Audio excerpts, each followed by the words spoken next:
A high school senior in Utah was the subject to public shaming, a lot of it from across the country, because of the dress that she wore to prom. Watch. A single post with a one-word caption and 4 photos changed everything. I was accused of racism, cultural appropriation. I didn't mean any harm or racist intent. That's Keziah Dom, and the dress she wore is called a chai pao. It is commonly worn in China. In response to the photos, Twitter user Jeremy Lamb tweeted this, quote, "My culture is not your bleeping prom dress," whatever that means, but his tweet received almost 180,000 likes. Ironically, the chai pao isn't actually from China originally. It was appropriated from a neighboring non-Chinese culture, but whatever, details don't matter in 2018. Kathy Aru is founding publisher of Catalina Magazine, and she is, of course, our liberal Sherpa, guiding us through the labyrinth of this modern world. So, Kathy, it's great to see you. Thank you for coming on. Hi. This raises, look, I get it. She unintentionally, but still appropriated a cultural talisman from a culture that's not hers.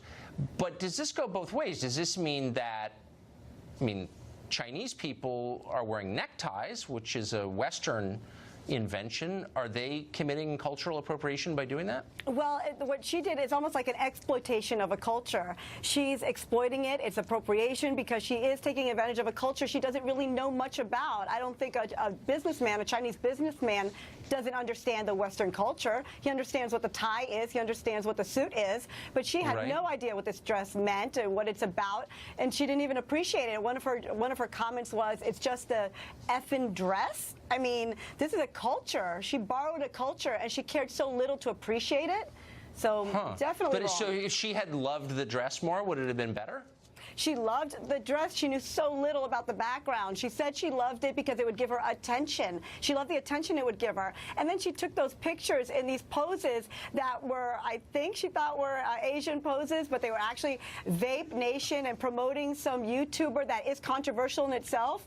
And she's praying to Papa John's Pizza. That's what that pose is. So that wasn't a pose that is appreciating a culture. That's a pose mocking a culture and promoting a YouTuber. The Papa John's culture? It's a YouTube. Well, no, she's taking. But what about? This is not the only form of cultural appropriation from China. People use chopsticks. They eat Chinese food. College students have Chinese characters whose meaning they don't know tattooed on their bodies. Are all of those out of bounds now, too? Well, they say appropriation and appreciation is a fine line, and it seemed like noticed. Apparently she didn't understand that she maybe is not a racist, but what she did was a form of racism. So what you're saying is that white people ought to stick just to white culture and celebrate white culture?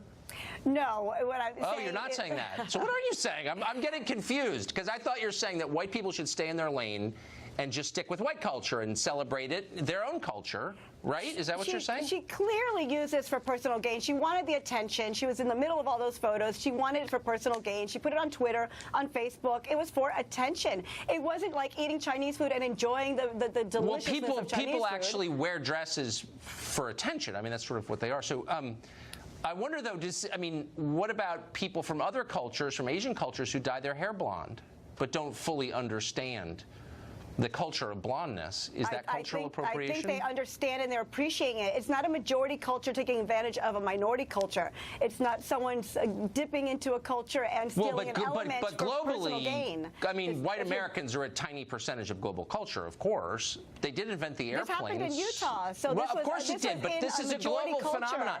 So let me ask you, is there any majority culture? She did it here. To mock people from elsewhere. I don't know if she was mocking. So this does raise an interesting question, though, about assimilation.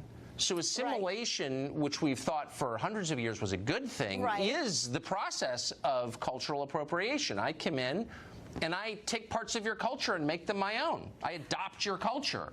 We thought that was good, but now the idea is that everyone stays in their own culture, and then, of course, by definition, hates every other culture. There's assimilation and there's appropriation, and she didn't do this to assimilate, to get to know a culture.